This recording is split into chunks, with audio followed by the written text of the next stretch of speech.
Shalom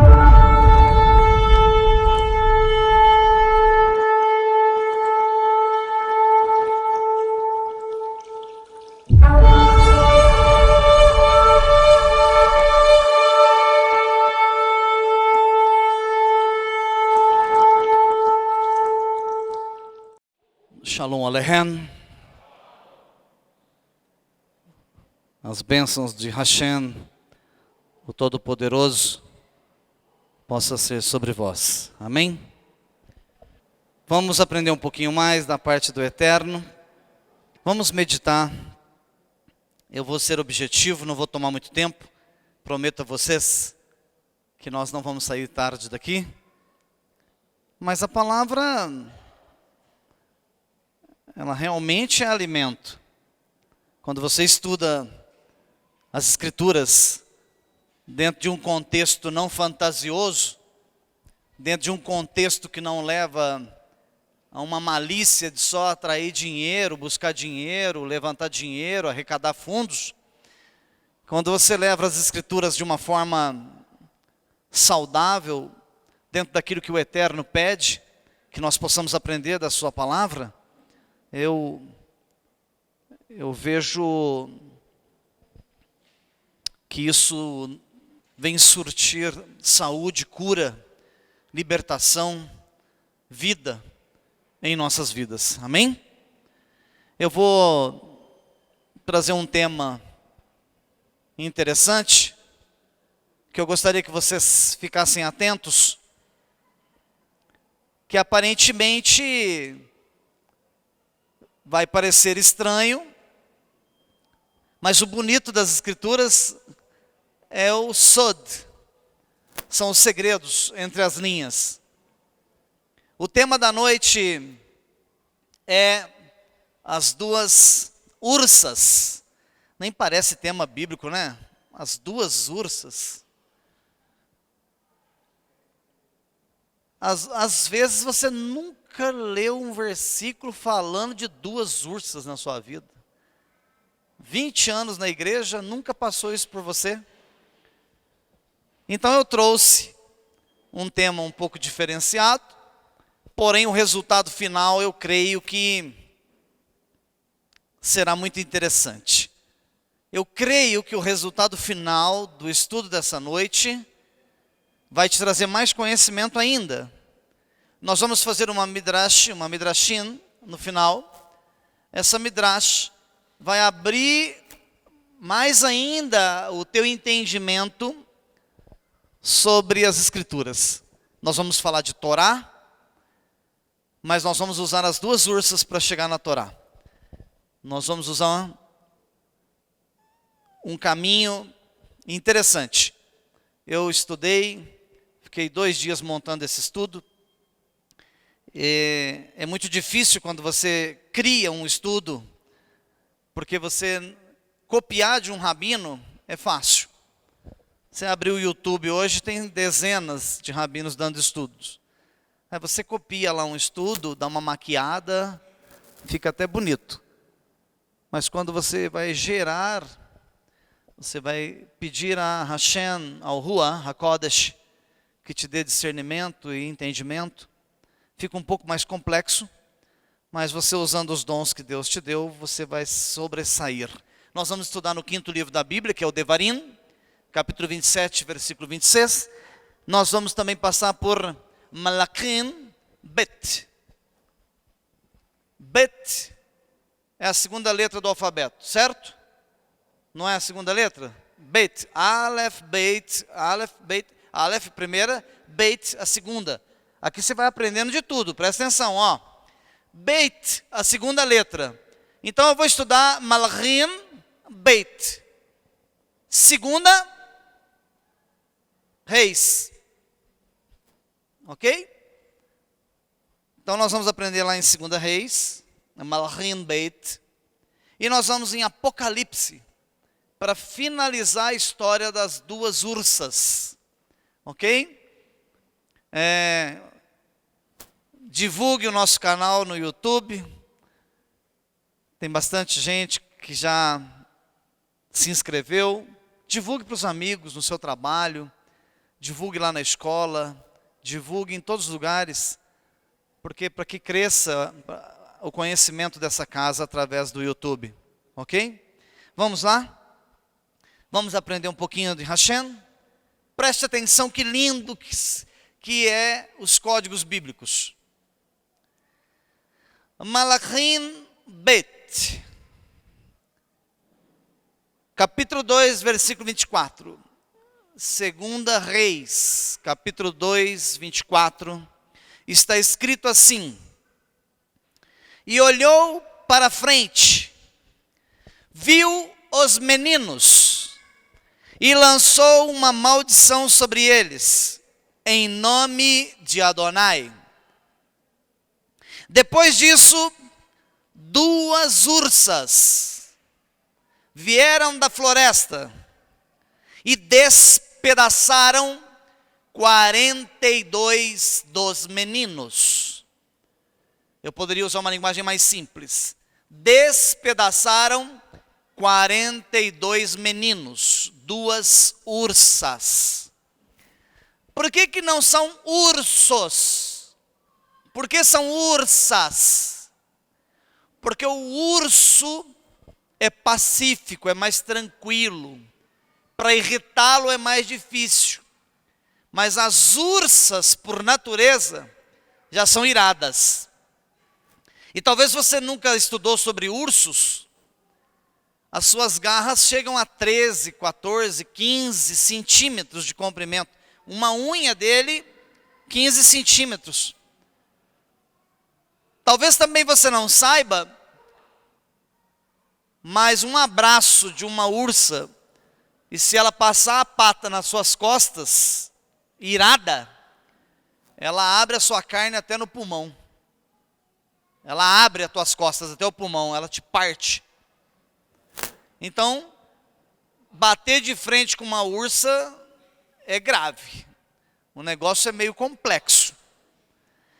Mas quando você lê esse versículo isoladamente, dá uma má impressão na gente, porque você vem aqui, e ele olhou, aqui está falando de um profeta muito famoso na Bíblia. O nome desse cidadão, Elisha, que assumiu o lugar de um outro profeta. O profeta que foi arrebatado às alturas. Ele assumiu a posição desse profeta. Ele era o moço desse profeta. E ele disse: meu Senhor, já que tu vais ser levado, hoje é o dia que Hashem marcou para te levar, eu gostaria de pedir algo. E o profeta perguntou para ele: o que você quer pedir? Ele disse: eu quero a porção dobrada. Eu quero a porção dobrada daquilo que você recebeu. Olha, muito ousado o cidadão, né? Pediu a porção dobrada. Então, essa história, ela transcorre a partir do momento que o profeta Eliahu vai ser arrebatado. Ou melhor, a palavra certa aqui não é arrebatado, é trasladado. Ele foi trasladado vivo. Esse homem, Eliahu, o profeta, não passou pela morte. E a palavra de Hashem diz que todo homem tem que morrer. Então, provavelmente, eu não estou afirmando, mas uma das 2 testemunhas do Apocalipse, que são 2 homens que aparecerão no Apocalipse, um desses 2 é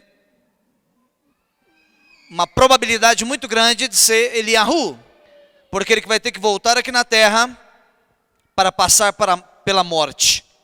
Então Eliahu está passando os dons proféticos para Elisha. Ele está assumindo a posição do profeta Eliahu. Quando ele assume a posição do profeta, na primeira vez que Hashem, o Rua, opera sobre a vida de Elisha, acontece esse episódio dele enviar, dele clamar uma maldição sobre jovens, e essas ursas saírem da floresta e destruir 42 jovens. Eu poderia dizer que no primeiro ou no segundo dia de trabalho dele como profeta, isso aconteceu. Pensa só. Pensa como foi meio atribulado o início do trabalho dele. Mas, se você ler isoladamente 2 Reis 2:24, aqui mostra, aqui prova para você, esse versículo ele mostra para você, que a Torá não pode simplesmente ser lida, o Tanar não pode simplesmente ser lido com olhos romanos, com olhos cristãos. Porque se você ler um versículo desse com o seu olhar cristão, com um olhar romano, você não vai conseguir definir o que está escrito aqui. Você não vai entender o que está escrito aqui entre as linhas. Ele olhou para frente e viu os meninos. Você está andando na rua, viu uns meninos. E aí ele lançou uma maldição sobre os meninos. Que coisa interessante, que coisa terrível. Que coisa até feia, aparentemente. Em nome de Hashem, de Adonai, ele usou o nome do Eterno para amaldiçoar alguns meninos. O que você lê aqui. Mas a sua mente já vaga, já vai longe. Meninos, pode ser garotos de 11, 10, 9, 8, 13 anos. Então a sua mente começa a ficar meio perdida aqui nesse texto. E depois que ele lança a maldição, 2 ursas saem da floresta e mata, destrói, rasga, parte no meio, 42 garotos. Muito drástico. Muito complexo. Então, eu quero desvendar esse mistério. Eu quero descodificar esse texto. Eu quero que você entenda os segredos do Tanar e da Torá. Eu quero que você entenda. Vamos em frente? Olha lá. Entenda a história agora, Vamos a fundo. Vamos entrar mais a fundo na história. Lá no versículo 18 do capítulo 2,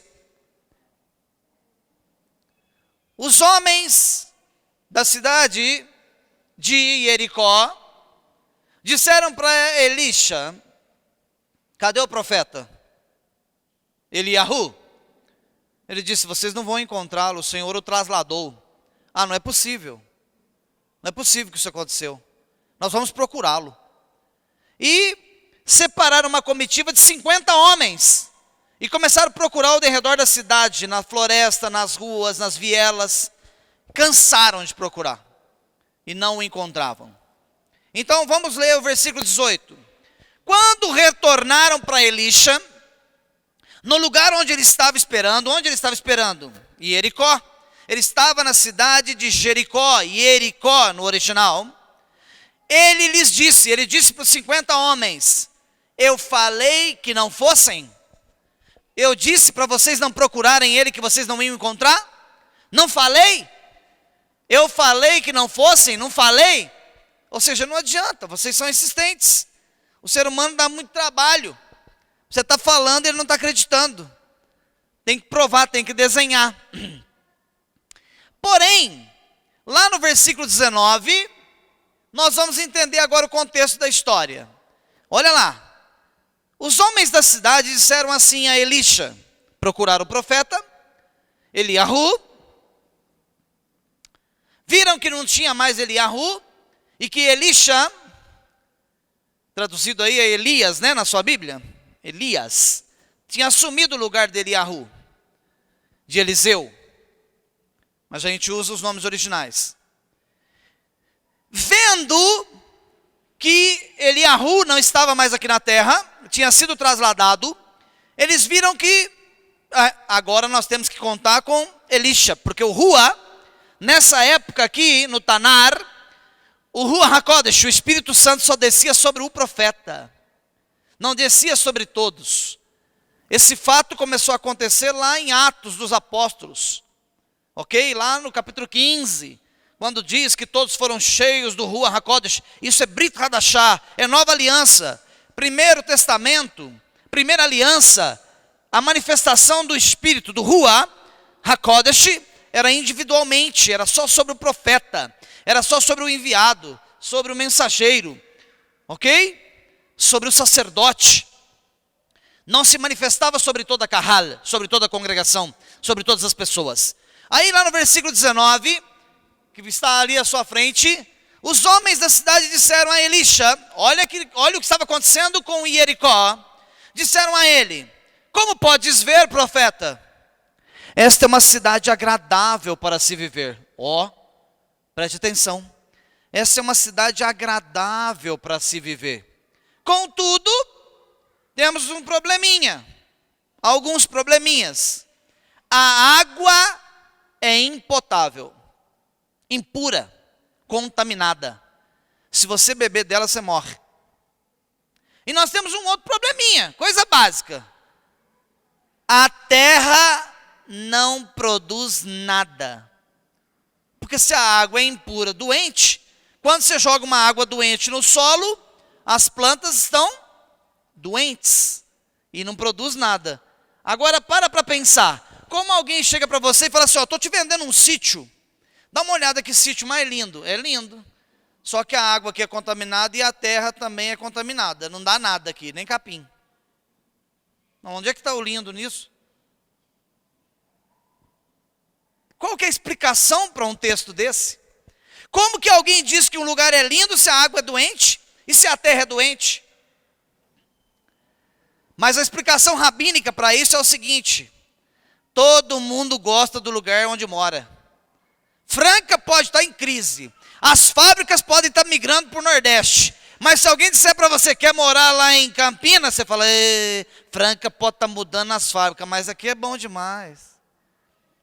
Quando você não tem mais argumento, aí você fala assim, eu moro aqui por causa do clima. Algum motivo você vai encontrar para dizer que o lugar é bom, é agradável, porque você gosta do lugar. As famílias de Jericó não tinham mais aonde se apoiarem. A terra doente e a água contaminada. E as pessoas morriam se tomasse da água ou se comesse frutos das árvores. Então, como estão dizendo que a terra é boa? É porque nós gostamos daqui, profeta. Dá para você usar o dom que o Eterno te deu e tornar esse lugar mais agradável para nós? É isso que está acontecendo aqui nesse negócio. Lá no versículo 20. Tragam-me um jarro novo, disse o profeta Elisha. Disse ele, e nele coloquem sal. E eles lhe trouxeram o jarro. Ele foi até a fonte de água, lá na nascente. Jogou o sal ali e disse, isto é o que Hashem, Adonai, o Todo-Poderoso, diz. Eu curei esta água. Ela não causará mais morte ou improdutividade. A cidade de Jericó, a partir de hoje, está sã. Olha que milagre fabuloso. No primeiro dia do profeta Elias. Lindo, maravilhoso. O homem termina de fazer um trabalho fantástico na cidade. Lindo, maravilhoso. Vamos continuar. Lá no versículo 23 está escrito, Elisha terminou o seu trabalho, partiu em direção a Beit-El, a casa do santo. Beit, casa, El, Senhor. Partiu em direção a Beit-El, enquanto ele estava em seu caminho pela estrada, acabando de sair de Jericó, alguns meninos vieram da cidade e começaram a zombar dele, dizendo, suba careca, suba careca. Começaram a zombar da calvície dele. Ele olhou para a frente, viu os meninos e lançou uma maldição sobre eles em nome de Hashem.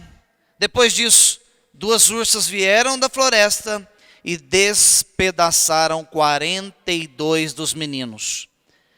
Agora você entendendo um pouco mais o texto, você podia chegar a uma outra conclusão. a seguinte conclusão: esse profeta tinha um estupim meio curto. Só porque zombaram da calvície dele, ele mandou 2 ursas destruir 42 meninos. Muito grave. Tá, porque nós estamos lendo com uma roupagem, com uma vestimenta romana. Vamos tirar a nossa vestimenta romana e vamos ler com uma vestimenta judaica. Aí você vai entender o texto na íntegra. Vamos lá. Olha que coisa linda.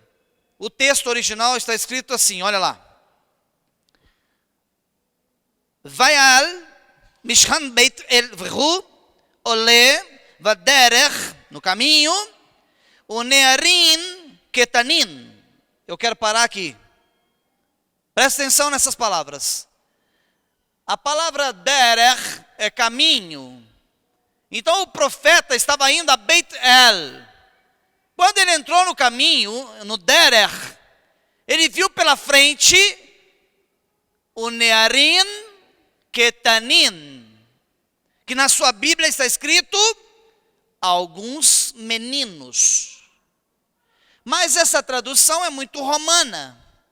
E quando você pega a tradução dentro de uma visão romana, que foi traduzida por padres romanos, fica muito aberto, uma lacuna muito grande, um espaço muito grande entre a realidade. Então eu peguei o texto nos originais, para nós interpretarmos o que esse texto está dizendo.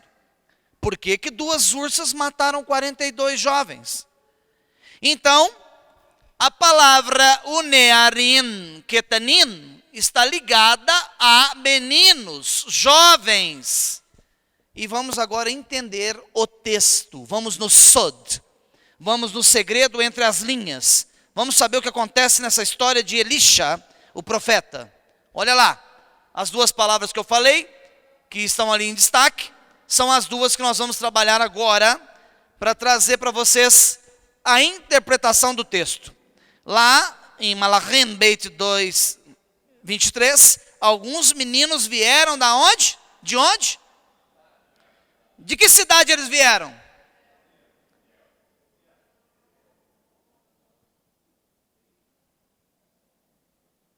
Não. De onde o profeta estava saindo? Jericó. Os meninos vieram na frente dele. Em Beit El, ninguém sabia que ele estava indo para lá. Os meninos saíram da cidade em que ele estava, porque já foram com uma intenção. Mas para Beit El, não sei quantos quilômetros, que eu não procurei em estudar sobre isso, ninguém sabia que ele estava chegando em Beit El. A história está tramitando em torno de Jericó. Agora olha lá. Vamos entender agora melhor? Ele não havia acabado de abençoar a cidade de Jericó? Não tinha acabado de livrar a cidade de uma maldição da fonte principal de água. Você quer destruir um país?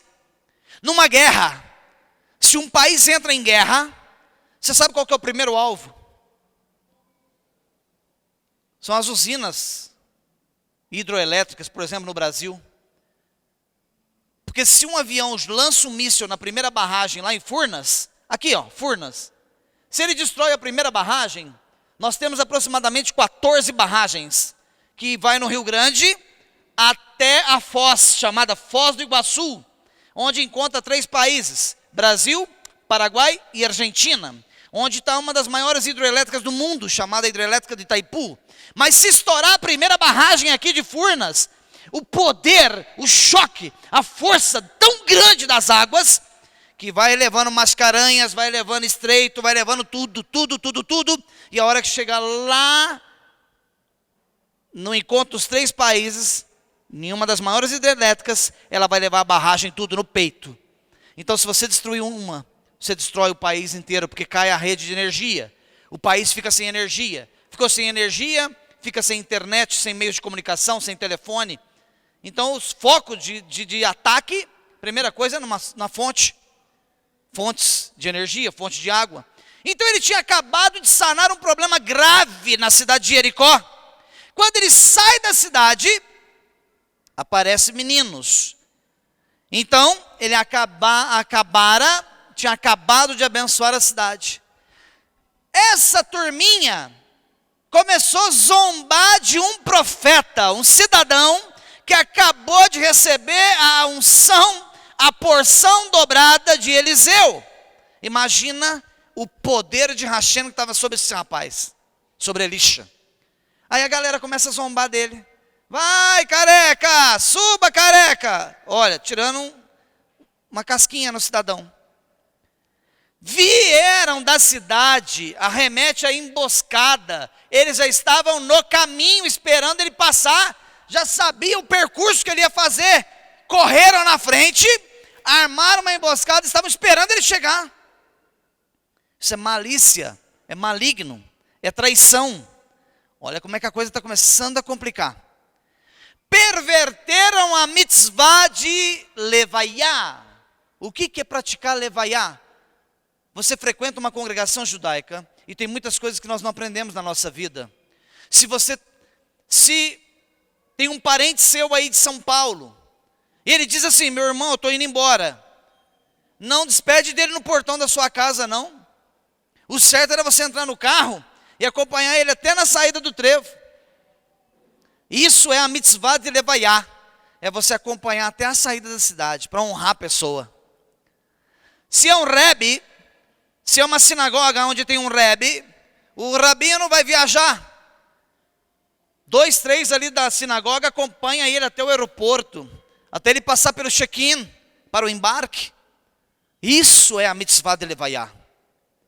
Você acompanhar seu líder, quando ele está saindo de viagem até a saída da cidade, ou até o embarque dele. Isso é uma mitzvah. Eles tinham que ter cumprido a mitzvah. Sabendo que o profeta estava saindo para Beitel, eles tinham que acompanhá-lo até a saída da cidade. Muito pelo contrário, foram na frente e montaram uma emboscada para zombar do profeta. Olha como a coisa já começou a ficar gravíssima, porque são quebras de mandamentos. Olha como é forte esse negócio, não é? Haverá. É isso? Exatamente. Vamos para frente. Malachim Beit 2:23. Olha a palavra que eu falei que nós íamos estudar. Unearim Ketanim. Isso são meninos no hebraico. Unearim Ketanim significa que esses jovens tinham em torno de 16 a 19 anos. Porque eu fui pesquisar o que significa isso. Eu fui atrás para saber o que se trata esse assunto. A palavra unearim, olha como ficou difícil aqui, hein? Significa abandonar, pessoas que abandonam as mitzvot, dão as costas para a Torá. Olha que coisa forte. Mas a palavra ketanim significa sem confiança nenhuma em Hashem. Se alguém chama o outro de ketanim, está dizendo: você não tem fé nenhuma, você é vazio. Você não tem nenhuma emuná. Você só acredita em você mesmo. Olha quantas maldições estavam sobre esses jovens. Aí, por que esses jovens correram na frente? Para zombar de Elisha. Por quê? Porque esses 42 jovens eram uma facção. Era uma gangue naquela cidade de Jericó. Eles extorquiam as pessoas por causa da falta d'água.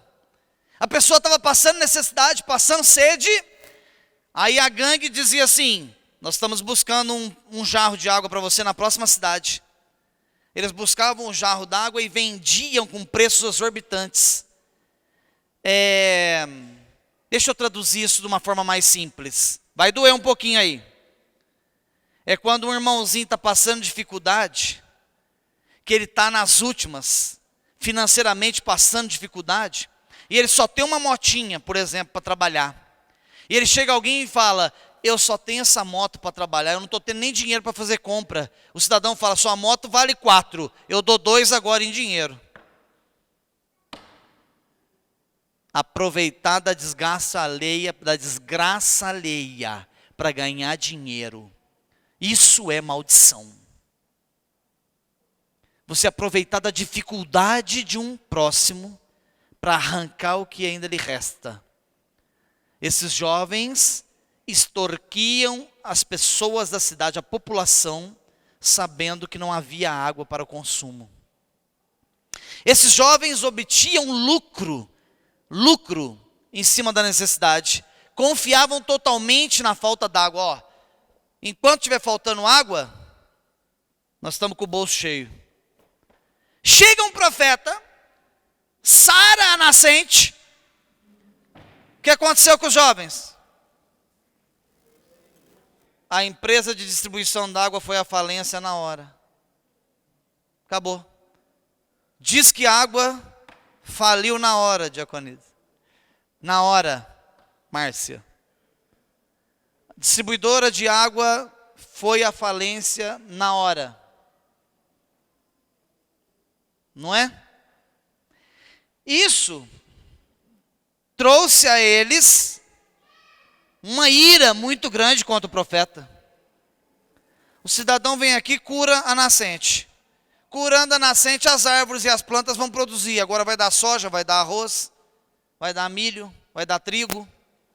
Perdemos o serviço. O que a gente vai fazer com aqueles 400 potes que nós compramos para transportar água? O que nós vamos fazer com aquele tanto de jumento? Com esse caminhão-pipa que nós compramos? O que nós vamos fazer com aquilo tudo? Pronto, foi a falência. Ficaram tão irados com o profeta que o cercaram no percurso para zombar dele e afrontá-lo. Só que esqueceram que ele era um homem de Hashem, um homem de Deus. Esqueceram desse pequeno detalhe, que um profeta não se afronta, que um profeta você não zomba dele, que um profeta você não arma cilada contra ele, que um profeta, tem gente que não sabe o que é profeta. Profeta não é só aquele que é usado pelo Rua, que às vezes está falando em profecias. Olha o nome desse ministério. Ministério Profético Beit Shalom. Ministério, olha lá em cima. Ministério, eu vou traduzir a palavra. Serviço profético. A palavra, o Tanar, Brit Hadashah, a Torá. Profético é o serviço. Isso aqui é profético. Isso não é humano. Isso é espiritual. Isso não foi um homem que criou. Veio do trono de El Shaddai, de Hashem. A palavra diz que é uma cópia, o que nós temos da Torá, é uma cópia daquilo que está diante do trono de Hashem. Então, profético é a palavra. O que você está vendo aqui é profecia, são revelações. Qualquer homem que ensine as escrituras, qualquer rosh, qualquer rebbe, qualquer rabino no mundo, qualquer morá, qualquer professor que está ensinando, é um profeta.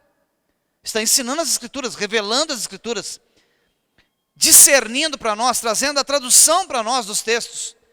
Então, é totalmente contra os princípios divinos alguém fazer o que fez, armar uma emboscada, preparar uma cilada para um homem que foi levar uma bênção, uma cura.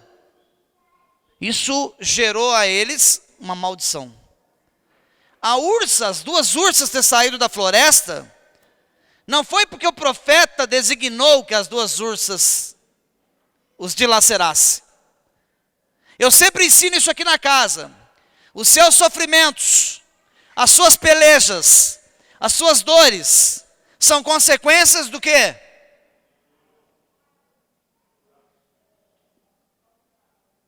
Dos nossos próprios opções erradas, pecados, nossas falhas. Os meninos foram dilacerados, não foi porque o profeta os amaldiçoou, foi porque eles geraram sobre si maldição. Então eles colheram aquilo que plantaram. E se nós formos ver isso nas escrituras, está escrito assim lá em Devarim, o 5º livro da Torá, maldito, como começa o versículo? Maldito o que não confirmar as palavras desta Torá, deixando de pô-las em... Você conhece a Torá. Aqueles meninos eram conhecedores. Só que o que eles fizeram? abandonaram. Qual que foi o termo usado aqui, ó? Olha o termo aqui, ó. O Nearim. O que é o Nearim? O Nearim são jovens de 16 a 19 a 20 que abandonaram as mitzvot, a Torá. A própria palavra que você leu no texto, lá no hebraico, nos originais, está dizendo. Essa palavra, o Nearim, ela é codificada. Está dizendo que são jovens, garotos, que conheciam, mas deram as costas. Desprezaram, afrontaram a Torá. Ok? Forte isso, hein? Forte, hein? Deixando de pô-las em prática. O que é que esses jovens tinham que ter feito? Tinham que ter feito o quê? Levaiá. Eles não tinham que ter saído na frente do profeta para cercar ele. Eles tinham que ter saído junto com o profeta, dando glórias a Hashem por ter enviado um homem lá que sarou as fontes de água. Não, eles fizeram o contrário. Vamos ser mais espertos do que ele, porque ele estragou o nosso negócio. Nós não vamos poder mais ser estelionatários, extorquir as pessoas. Nós não vamos poder mais arrancar dinheiro da população. Vamos correr na frente e cercar esse profeta aí e vamos arrebentar esse cara no meio. Vamos humilhar ele. Então, fazendo isso, pervertendo a mitzvah de levaiá, ele simplesmente deixou de pôr em prática as palavras da Torá. Olha como é profundo isso. Isso é um drash. Isso é uma correlação perfeita do texto. Olha que lindo quando você finaliza com algo que encaixa perfeitamente no texto. Mas nós estamos no 5º livro da Bíblia. Vamos para o final. Vamos em Apocalipse. Alguém poderia perguntar o seguinte: mas por que o senhor colocou Apocalipse? Porque muita gente vai assistir esse vídeo pelo Face, pelo YouTube, e vai dizer assim: como assim?